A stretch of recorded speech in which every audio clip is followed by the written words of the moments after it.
Okay, so here's a piece that's already had some products applied to it and fired both. So this has both red iron oxide stain applied on there and some underglaze that's already been applied over the oxide and fired on. But I now want to go in and kind of give some of those areas more color. Okay, so we want to work on the fur, his ears, his eyes, his nose, maybe his collar a little bit. And we also can do touch-ups on the underglaze areas that have already been fired on there. So this blue here has been fired on. These white stitches have been fired on. This red iron oxide has been fired on. And we're going to apply more underglaze to this piece. Okay, so the underglazes that I like to use, there's several different kinds. I use Western brand. This goes to cone 10.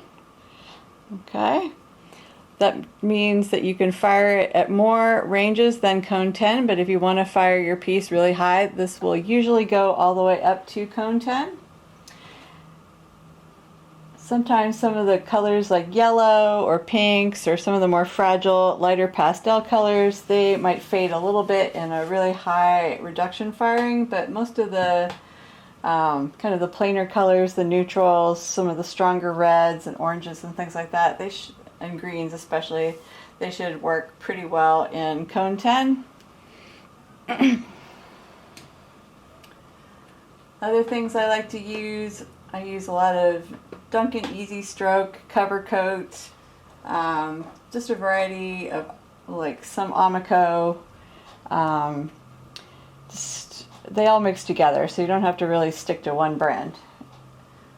If your money is limited, the nice thing about underglazes is that you can mix them just the way you do paint for the most part, and so you don't necessarily need to have a full range of colors in order to do a lot of different pigments and tints. So for this creature, I'm going to make his fur kind of gray. So I'm going to take black and white, and I don't mix on anything fancy. This is just a Tupperware container lid. Okay.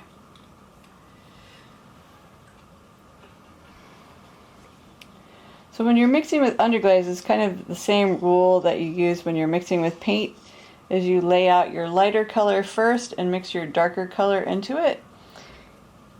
It's just more economical.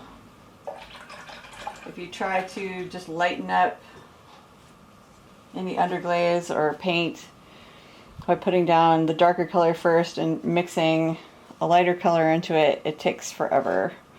Because your darker color is always going to be more saturated. You don't need very much to get the color that you need. So we're going to mix a gray here.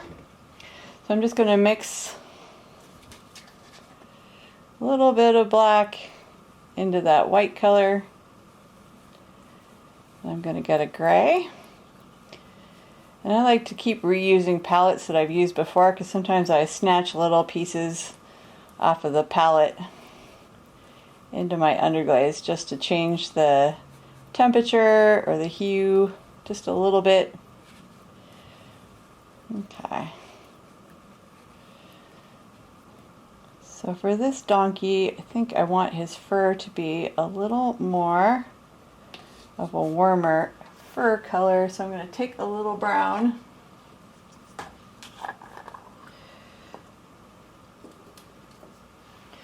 and always use a different clean brush for each new color you're bringing in. So just lay a little on your palette there.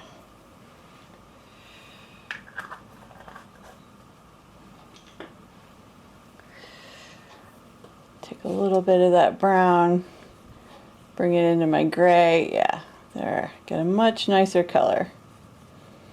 Okay. So you can, if you want to, just paint on using the underglazes at this thickness. But as opposed to glaze, you do not want to apply 3 even thick coats of this to your pieces, because that can cause the underglaze to not adhere to your fired piece. Or even if you're using this on greenware which you can do, I just don't, so we're not going to talk about that in these videos. But if you apply your underglaze too thickly, what can happen is the underglaze can craze or crack. Another thing that can happen is if you apply them too thickly and you fire it on there, it looks fine, but what can happen is that the glaze that you put over it will fuse with the materials like silica in the underglaze and actually cause your underglaze to run. But if you use your underglaze thin enough, you should have no problem when you glaze it. It won't have enough silica in the layers and that kind of sandwich between your fired clay, your underglaze, and your glaze to make that underglaze flux. Okay, I tend to use a lot of washes, so that is what I'm going to do. But first we'll put on a little bit of this thick just so you can see what it looks like.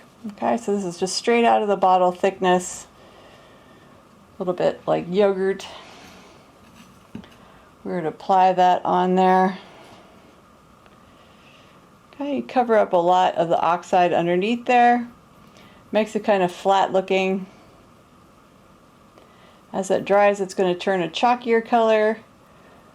But the way it looks wet like this is pretty much what it's going to look like when it's fired. It might be a little more saturated, but these colors basically look like what they're going to look like right out of the bottle, more or less. Okay. Okay. So I've covered up a lot there. Okay. Don't really see my finger marks from when I formed the piece or anything that's going on with the red iron oxide there. Okay. So keep that thick there just for contrast during this video. I'll probably lighten it up later with a little sponge work.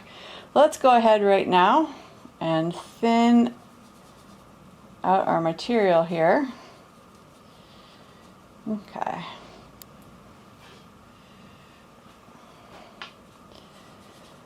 And this is going to be thin enough to apply what's called a wash in traditional painting. So I've got it pretty runny there, almost to the point where if I tip that surface there, it runs on the palette. Okay.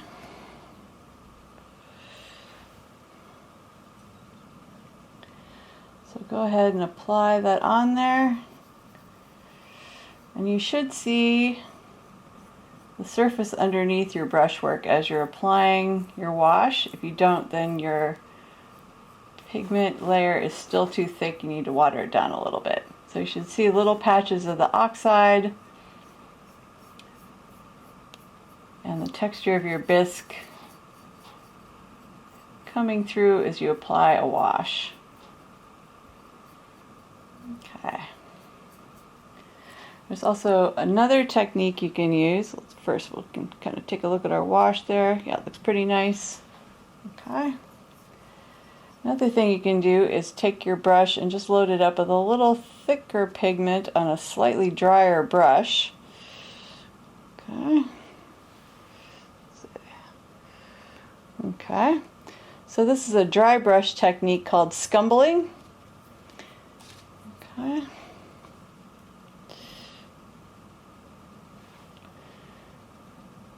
So this is a dry brush technique called scumbling.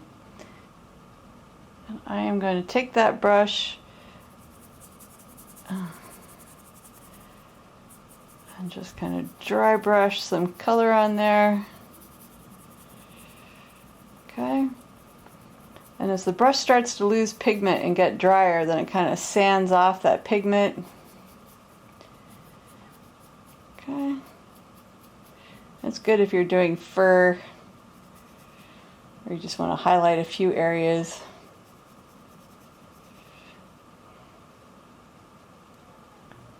Okay.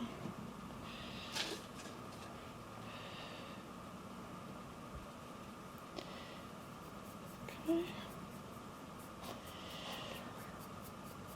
So the nice thing about doing it this way is that lighter colors on a lighter color bisque can sometimes look a little pasty.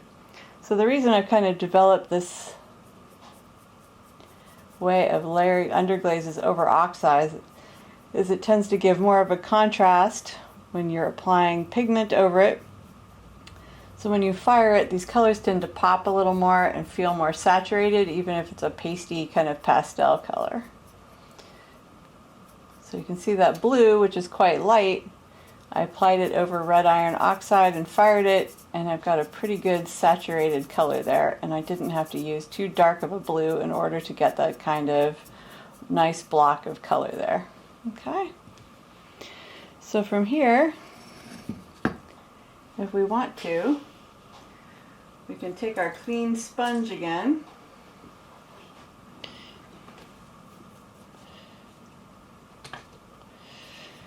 And we can wipe away the way we did with oxides. So if you want more of that oxide layer to show underneath your underglaze, so you don't like all that gray, you can just go back in there and easily pick up little patches of the gray.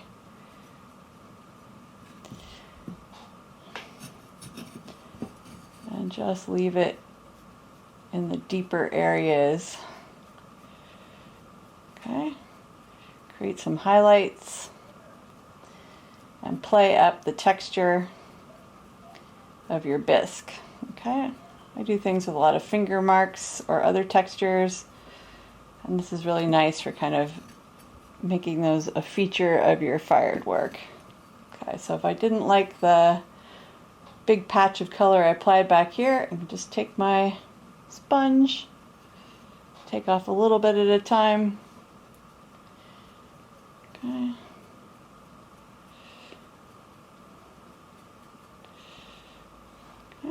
Let that dry. Let's see, it just gives more variation to your surfaces.